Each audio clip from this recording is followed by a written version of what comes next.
Meet Tim, originally from France, but having grown up in all corners of the world. He and his wife Bella relocated from Toronto to Bangkok just over a year ago and are absolutely loving life right here in the big city. Tim's gonna talk about why they made the move. He's gonna share how they made the move. He's also gonna get into his cost of living, why he feels that this is a great place to start and then raise a family. Finally, why they chose Thailand over the Philippines. I'm Adam. This is Tim's Thailand Blueprint. Let's get into it. All right, man, where were you when you first decided that you were moving to Thailand? It's been in the making for quite a while. Thailand's been on my radar ever since I moved to Southeast Asia, probably 6 years ago. And I traveled back and forth to Thailand over that time. I really loved it. My wife was on the fence about Thailand for a few reasons, like the language barrier and things like that. But when I decided to move away from the Philippines, which was about a year and a half ago, we took a step back, went back to Toronto to figure out if we wanted to live in Canada again. And, you know, it was just post-COVID, so things were getting crazy, inflation. People were not the same as the Canada that we used to know. And I really wanted to go back to Southeast Asia. My wife is Korean, so she wanted to get closer to her parents that were getting older.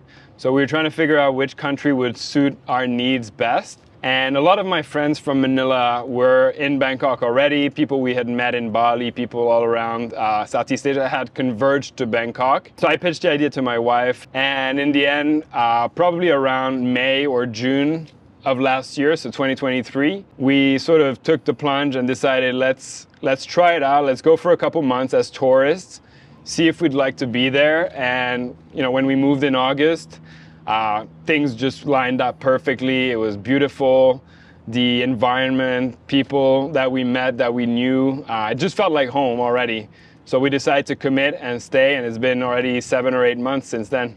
Yeah, so before digging into your current life here and everything that you got going on, I just want to take a step back and talk about where you come from and kind of how you got to where you are today. So it's a pretty long trajectory to getting here. I'm 37 years old. I grew up with diplomat parents, or at least a diplomat dad.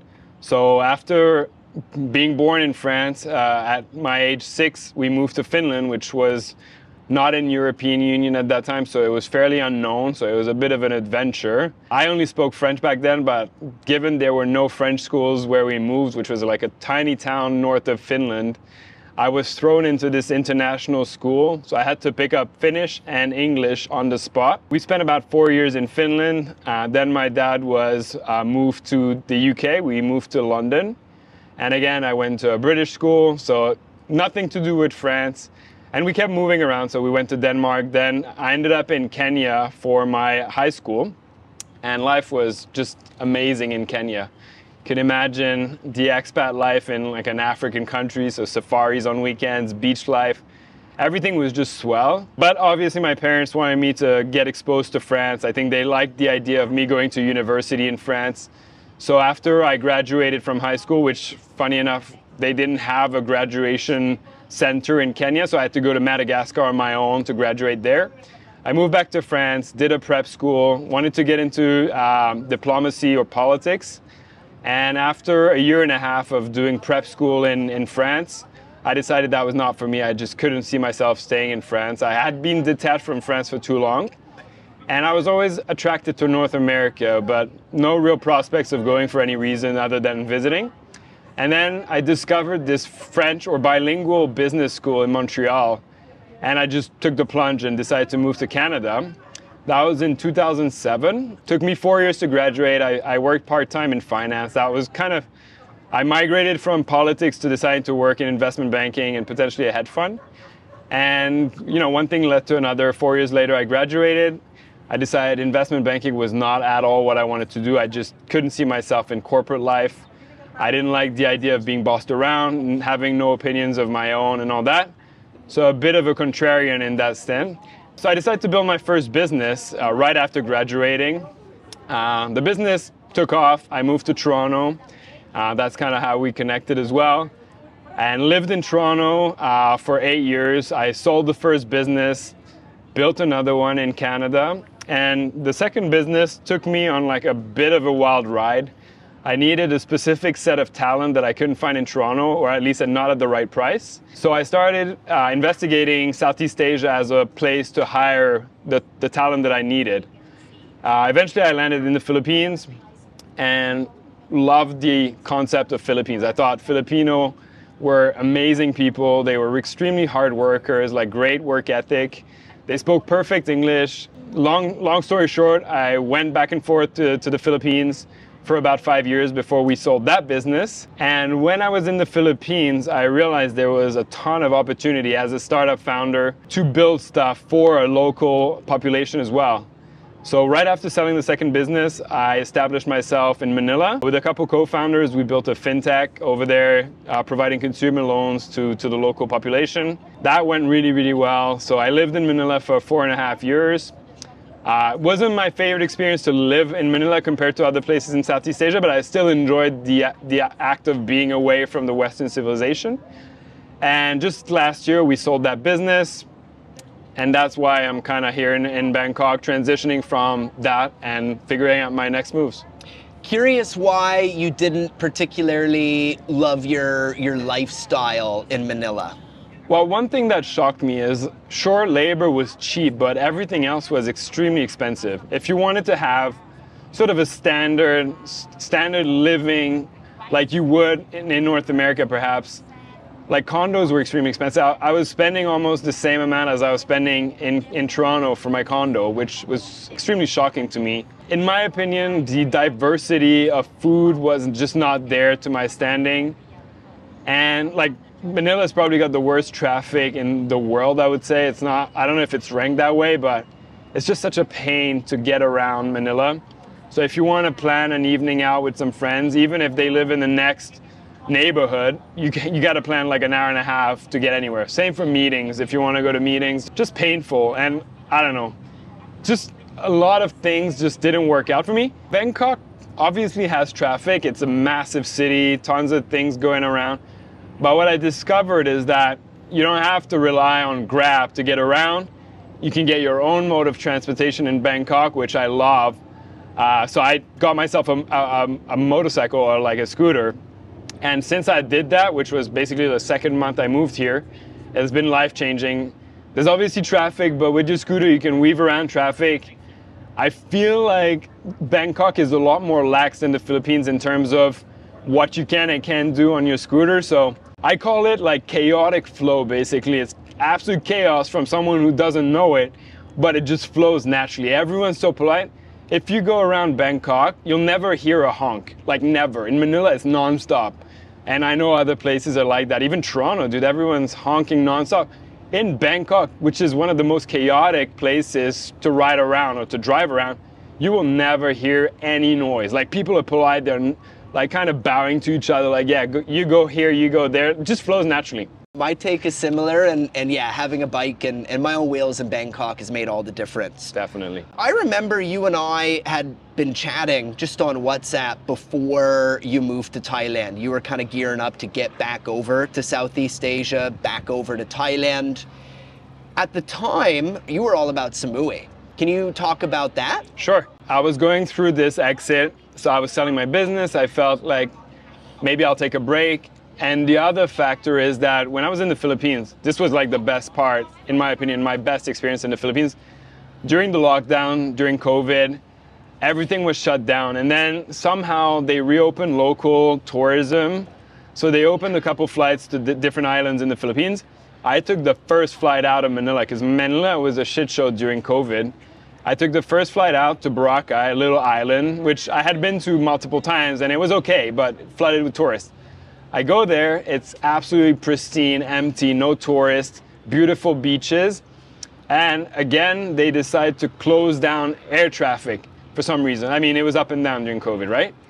And I decided, we talked with my wife and we were like, let's just stay here. We were supposed to go for 2 weeks. We ended up staying 8 months, met a ton of amazing people, living the island life, and we kind of got hooked on it. So when we were back in Canada, you know, freezing our asses off, and really not enjoying ourselves, we decided if we're going back to Asia, maybe we should just emulate that experience we had in Boracay. I had been to Phuket, never really loved it, but Samui for some reason, probably from the videos Chris put out, just felt like a very similar island vibe that I was looking for. And in my mind, I wasn't really gonna build anything, or like I was gonna take a break, let's call it that. And Samui just looked like the perfect location. But when we moved to Bangkok and realized we're just urban people, we love living in cities, we love the vibe. And I kind of started having the itch to build something again. And I realized, talking to myself, that living on an island would probably not be the appropriate place to build a business again. Just the amount of networking I could do here, how vibrant the city was, all the activities we wanted to do were just at our arm's reach. So we went back and forth for a bit, but then we decided to at least spend a year in Bangkok, and now it's probably it's gonna be a lot longer, we just love it here. You're a big fan of this city, huh? Huge fan of Bangkok. What are your favorite aspects of this place? So, the diversity of things to do. Basically, you can live as cheap or as expensive as you want, whether it's restaurants or activities. Just getting around on your scooter, you can really experience the true Southeast Asia, going through the alleys, even getting here, man. It was just such a fun experience. It's super beautiful. Like, there's a lot of green, there's the rivers everywhere. You can get around on a boat if you want to. Like I said, activities are a lot more available. I like to do a lot of sports. And as much as water sports are a big component, and that was why I wanted Samui, I play tennis, I rock climb, I dirt bike. There's all these things to do in Bangkok. The amount of people that I meet, whether it's locals or expats, it's just like extremely stimulating. People like you know, being able to discuss business or life. It's just a broad like variety of people that you meet here from all around the world. And again, I try to split my network between locals and expats, and you just have it all here. Yeah, it's an amazing city, and I think Bangkok doesn't get anywhere near the credit it deserves for the diversity aspect. Like, yes, everybody knows Bangkok. Everybody knows that this is probably one of the most fun cities in the world, if that's what you're after, if that's what you're going for. But when it comes to just meeting like-minded individuals, no matter what you're after, like, everybody and anybody is here. The list is endless, to be honest. There are things that I never knew about Bangkok. Like you said, people come here on vacation, it's a fun city, yeah. But when you're looking to live somewhere, you want to make sure the infrastructure is good, whether it's transportation, and they have world-class metro subways and all that here.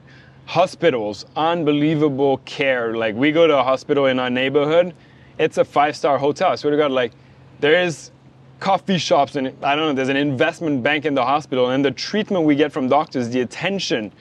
My wife was getting treated in Canada for what she thought were extreme allergies and post-COVID symptoms. She had lost her sense of smell for 2 years, and doctors in Canada couldn't figure it out. They were like, yeah, it's post-COVID, like, just wait it out. We came here, the first thing I told her, let's go check out a hospital, see how good they are. They figured out she had chronic infection in her sinuses, treated her. In 2 weeks, her smell was back. Just pure quality. Like, and this keeps going on. Like, we keep finding how much quality is in the infrastructure here, for sure. And the education, like, we don't have kids yet, but everyone we ask about education, there's 100 international schools in Bangkok. It's mind-blowing. And they're, like, people call them expensive, but if you compare it to a school in the US, for example, some of my friends are paying 30, 40K per year for their kids' education. Here, what we consider expensive is 10 to 15K per year per kid, which, okay, like, it's not free like in Canada or France, but you're talking about your kids' education, it's not that much, in my opinion. Yeah, the quality of international schools in Bangkok and around Thailand, Bangkok definitely being the epicenter of it, it's really impressive, man. My cousin finished out the last 2 years of her high school at NIST here in Bangkok, which is, as I'm sure you know, like, one of the top international schools in the country. She went through the IB program, and the amount that she grew academically and personally, and then just kind of blossoming into this amazing young woman because of her time at this international school, hanging with people from all over the world, living in this big, vibrant, world-class city. Like, that personal development was just next level in 2 years. She's in a Canadian university, meaning all this education here translates to wherever you want to go. Yeah. It doesn't mean you're going to have to study in Southeast Asia, which I don't think is that bad, but if you want to go from a high school here to a uni in North America or Europe, like you said, IB is perfectly translatable to those universities. Yeah, she was so well prepared for her certainly her first year of university at University of Toronto. She's in the business program over there, killing it. And yeah, I think that can largely be attributed to her time at NIST and her time going through that IB, that international school system here in Bangkok. So just kind of getting back into when you had first arrived here, right? What was it like getting everything set up for that first month? So finding a condo, getting your internet dialed in, getting your phone plan sorted out, kind of getting your way around the city, getting your bearings. What was that like? A lot of really interesting stuff. All right, quick interruption, 30 seconds for those of you interested in learning Thai. I'm currently enrolled in something called the Thai Language Challenge. We built this alongside a good friend of mine here in Bangkok, Kru Fah, who's a rock star Thai teacher. It's a full 100-day, 100-hour Thai language curriculum that you can go through no matter where you are in the world. I'm on day 65 right now. Things are going pretty good. I'm not fully fluent yet, but it's starting to feel like I'm definitely on my way. My vocabulary is getting built up. Being able to interact with this new version of Thailand is happening. So it feels good. It's one-on-one support. It's done in a full kind of unique virtual classroom setting. You get proper workbooks to help guide you through each lesson. And most importantly, my favorite is all the online flashcard games and quizzes and learning games that have helped me build my vocabulary and my understanding of different phrases and situations. So if it's something you're interested in checking out, just click the link below, enter your email. Kru Fah will send you a private video from her class, just so you can see if it's something that might be good for you. You'll also get a survival Thai cheat sheet as part of that. So click the link below, enter your email, and Tim, back to you. So first of all, getting a condo, pretty similar to Canada. We found a realtor. She took us to a few places. Fairly simple. I mean, we just gave her like our budget, what we were looking for. She took us to 6 different places. We signed the lease. Super straightforward. No background checks, none of that. No credit check, like we're nobodies here, right? So that was easy. Internet was probably one of the coolest things. In Canada, if you book internet, you can expect it to have it in 7 to 10 days, and then they'll give you a range, like just be there that day because we might show up from 8 a.m. to 6 p.m. Outrageous, and obviously one of the most expensive internets in the world. Here, we just called them. They said, okay, can you be there tomorrow at 10 a.m.? They showed up, drilled a hole in our ceiling, pulled the fiber optic, and we had internet the next day. And the cool thing is they didn't ask for ID, they didn't ask for anything. They were like, okay, we'll send the bill in a month and you can pay for it. Super trusting, which is impressive. And that exact same amount of trust happened as well when we got a cell phone plan. So we got the cell phone plans upon arrival at the airport, like the standard tourists do. But then we wanted to convert them into like postpaid plans. All we did was go to the AIS store and tell them we wanted to convert to a postpaid. They just did something on the computer and didn't ask us for ID, didn't ask us for a credit card or anything. And again, we were like, are they just trusting that we're gonna pay in a month? Yep, 100%. We just get a bill every month and pay for it. No direct debit, none of that stuff. So it's super impressive the amount of trust they put even in foreigners here that have absolutely no history in the country. So that was one of the very intriguing and shocking things that we found out here. And where did you guys end up getting a condo? What part of the city? So we went where our friends were based. Just it was easier to be around people. So we settled in Phrom Phong, which is just off of Sukhumvit. So ton of nightlife, ton of activity. You have like the M area, whatever they call it, like the 3 malls, which are freaking awesome. And it's a very residential area. So yes, Sukhumvit is busy and bustling, but a couple streets off of Sukhumvit in Phrom Phong where we live, it's just a residential, very Japanese area. So a lot of kids, a lot of schools, a lot of stores. We're a few minutes walking distance from 2 supermarkets. Yeah, it's just lovely area. Couple things that we wanted the Western version of. First of all, our condo. We wanted that to be extremely comfortable because I work from home, my wife works from home. We needed the space, we needed the comfort. We wanted to make sure that we weren't downgrading too much from Toronto. That thing we invested a bit more, like it's a bigger chunk of our budget. But then like day-to-day living, we go to a sports club that is mostly Thai. We eat out a lot, like most people do in Bangkok because it's so cheap. And we're not picky with eating. We just love Thai food, period. So it could be going to my supermarket and paying 50 baht for pre-made food and then just reheating it at home. Or even when we go out, I mean, there's a ton of Thai restaurants that we love going to or taking our families and friends to. But then every now and then we want to go out to a Western restaurant, and there's no lack of quality foreign restaurants. If you want to eat good pizza, I got a spot. If you want to eat French food, there's like 20 different amazing French restaurants and so many French people in Bangkok, right? But it seems like Bangkok sort of brings the best of the best in terms of service because there's so much tourism and so much money flowing here. And people are very picky in terms of what they like. Whether it's decoration, like most places that I go to are just outstanding in terms of how they look. Compared to a place in Toronto where they'll invest in decoration but just get stale. Here it's just so diverse and so much to do. And like I said, we do like to splurge sometimes. So I think Bangkok has dozens, if not more, of Michelin star restaurants. And those are extremely affordable in my opinion. What we would pay to go out to in Toronto in like a mid-range restaurant, we pay that for a starred restaurant, including wine. And so yeah, broad range, we're not picky. Most of the week we'll just eat 50 to 100 baht amount of food on lunch and dinner.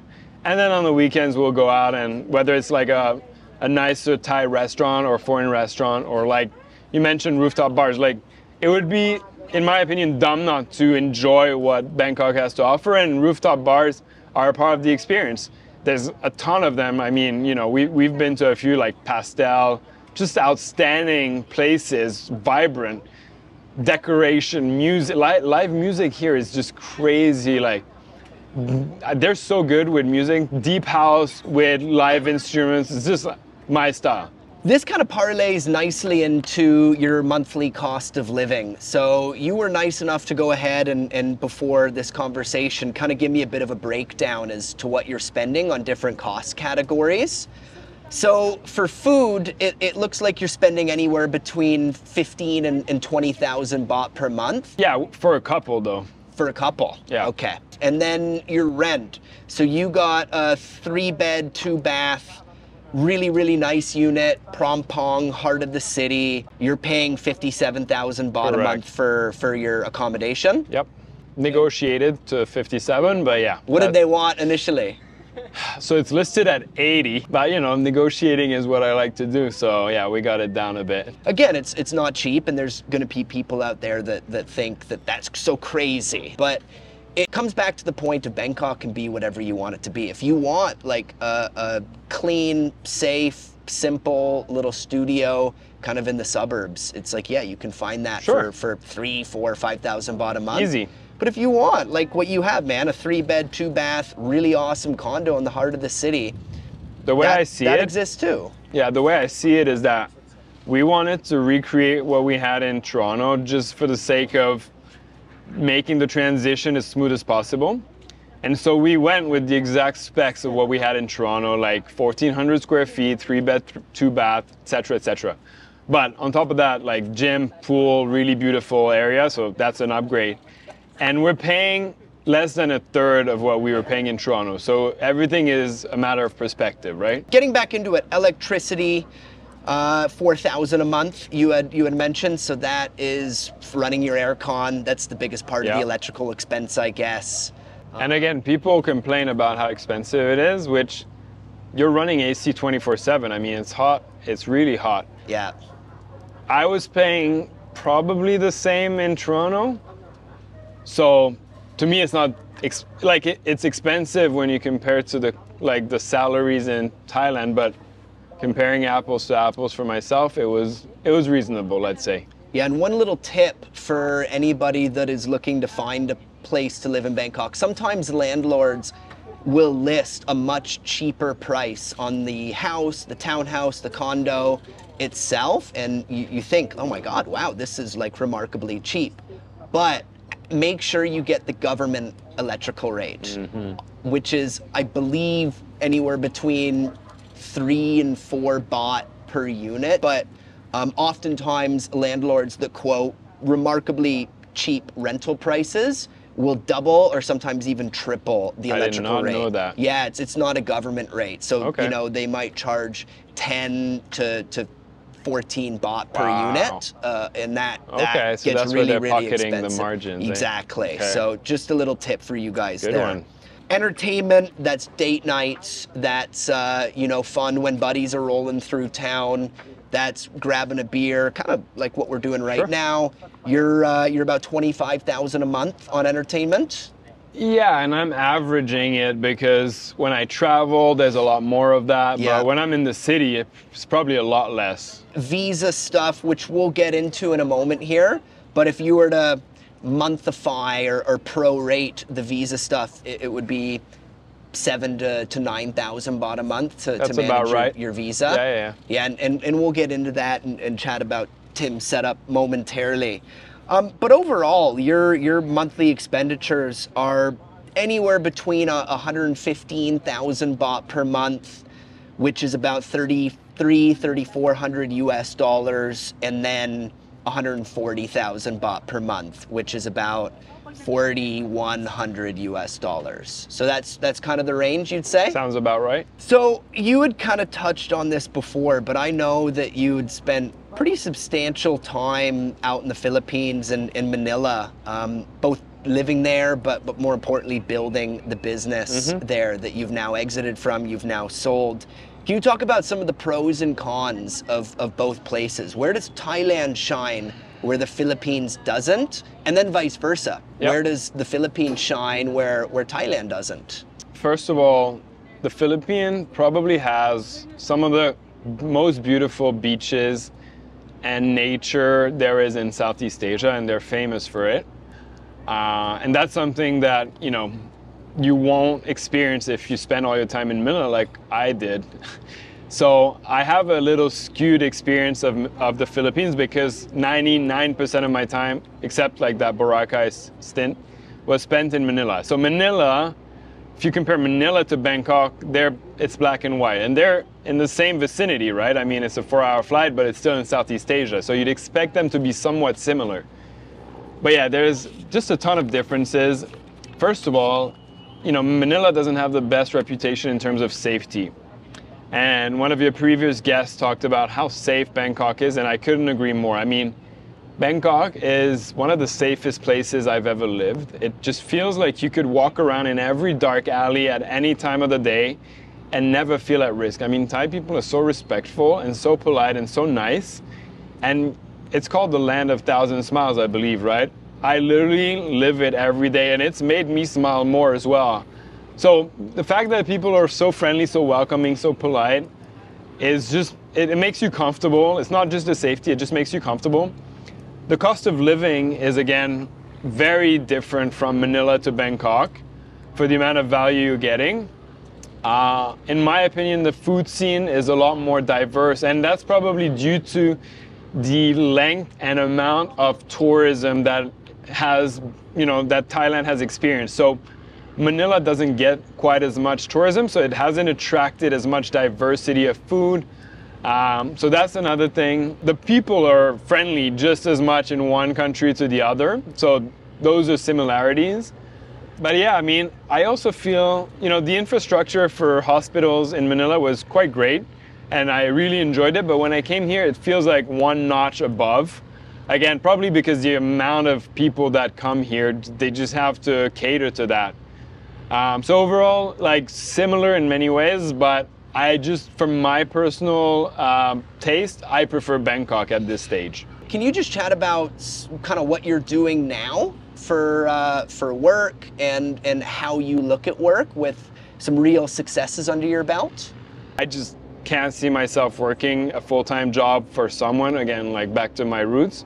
But yeah, definitely, since I exited TendoPay, I'm getting a lot of requests for consulting, how to scale a business in Southeast Asia. So that's kind of what I'm gearing myself towards right now. What does your visa situation look like? What is the status of your situation? So the Smart Visa is great because it allows you to have an idea and sort of build on top of it while having a visa for up to 2 years.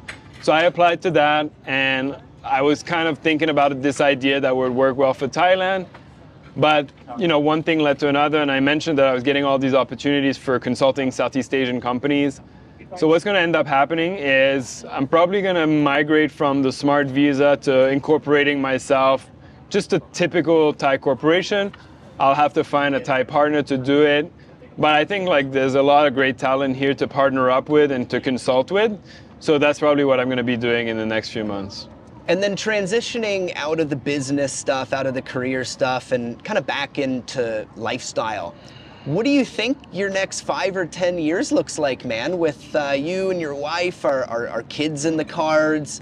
If so, are you guys looking to raise them here in Thailand? It's too early to say if we're going to stay here for 10 years.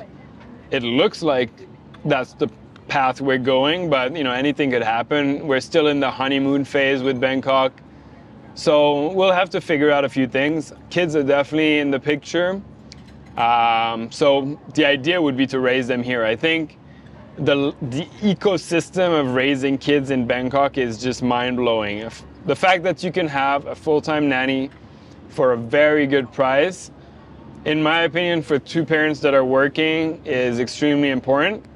So whether we have 1 kid or 2 kids, I think most of the expats I know have 1 nanny per kid, and that's pretty normal. They live in, they're very nice, you treat them really well, and they just help with raising your kids while you're working. Then the school system is really, really good. There are tons of kids here, so when we walk around with our friend's baby, every Thai person wants to hold them, and they're so excited. So it's a perfect place to raise kids. It's just a happy environment. I don't mean to shift the tone of the conversation here, but I do want to give people a realistic perspective on Thailand. And up until now, it's been all positives. I do want to focus on the negatives just for a split second Sure. here. So there's a lot of people out there that think life overseas or life in Thailand is the answer to all the problems that they're facing personally, professionally, socially in their home country, right? They think it's where I am, it's my environment, the grass is greener on the other side. Curious what you think about that. And as a follow-up, I'm curious if there's anything you dislike about your life in Thailand or about Thailand as a whole. So I've met those people who are looking for a solution to their problems. And you're right, you have to come to Thailand with an attitude of embracing the Thai lifestyle. Otherwise, you're probably going to hate it. If you want to emulate your exact life in the Western world, there are a lot of things that are not going to work your way. And I know some people who are unhappy here, so it's not green for everybody. They're missing Canada, they're missing Europe. Some people miss their families. Of course, you're far from family. I'm just lucky that my family loves Thailand, so they travel here regardless of if I'm here. Had my mom for 2 months, now my dad's here for 2 months. My brother was here over for Christmas. He's coming back in June. I mean, my cousins just came as well. I mean, people love to come to Thailand, right? So you don't have that. But I know people who are just miserable because they're so far from their families. I don't know, they don't like Thai food. Some people don't eat spicy, so for them it's miserable here. They just have to eat Western food, and it's a little bit more pricey, right? So for them, they don't see the cost savings in food. And then they don't like traffic, they don't ride a scooter, so they're miserable because they're stuck in traffic. So you gotta adapt to life in Thailand, otherwise you could be unhappy here. And the other caveat of Thailand in general, but Bangkok specifically, is the pollution levels can be quite tough to live with if you have asthma and things like that. Right now, we're lucky, it's like a beautiful blue sky, no pollution. But a few months ago, it was unbearable, right? I love playing tennis outdoors, and I could just barely breathe during those activities. So you gotta, take some and give some. It's not all green. Is there anything you personally miss about life in France, life in Europe, life in Kenya, life in Canada? Is there anything you miss from the places that you've lived previously? So you'll always miss family and friends. That's just a given. But it's easy to build new relationships, especially if you're flexible. And in my case, having grown all over the place, my wife, the same thing. So we're really easy to build friends here. But I do miss my friends from back in Toronto. I miss my family in France. Other things, not so much. I mean, I'm a big wine lover and I have a huge collection of wine in France. I miss that.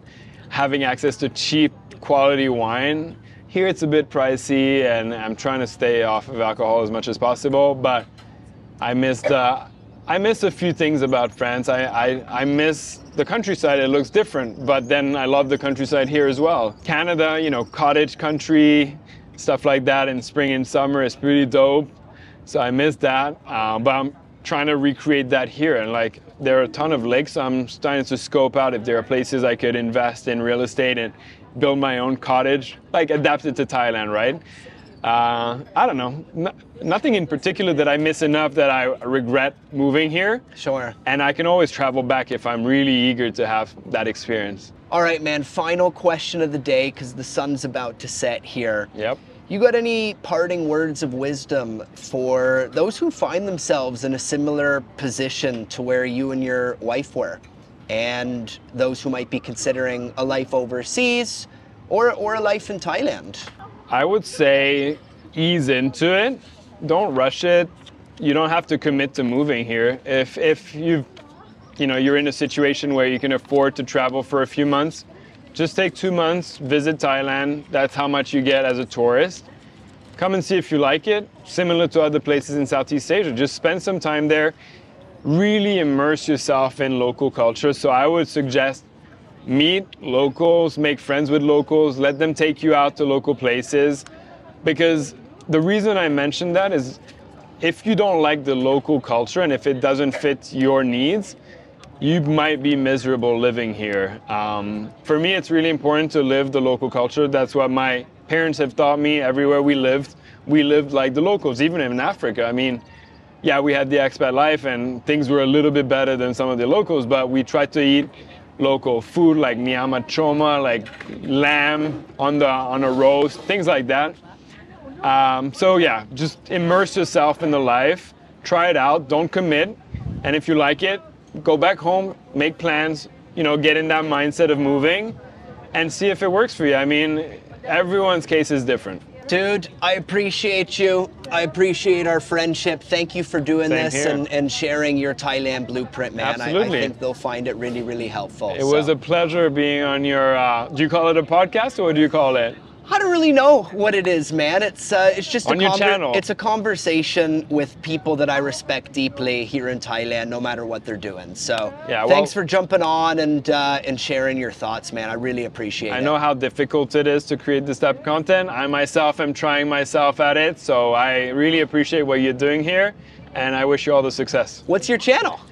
My channel is Next Big Wave, because I'm kind of talking about the next big wave of startups in Southeast Asia, interviewing entrepreneurs here, whether they're expats or locals, and figuring out how the whole territory or the whole region is growing, and in my opinion is becoming the next big wave, hopefully overtaking North America in terms of startups. So there you have it. If you're young or older, but you're looking to start something here in this part of the world, check Tim's stuff out. Really, really good. Thank you, dude. I appreciate it. Take care, man. Cheers, man. All right, I hope you enjoyed that video. If you're interested in seeing how an actual retired couple lives here in the big city of Bangkok, check out the video I did with Bob and Paul up there. They got a really unique story. And if you're interested in the Thai language challenge, just click up there. Hope you enjoyed. Cheers.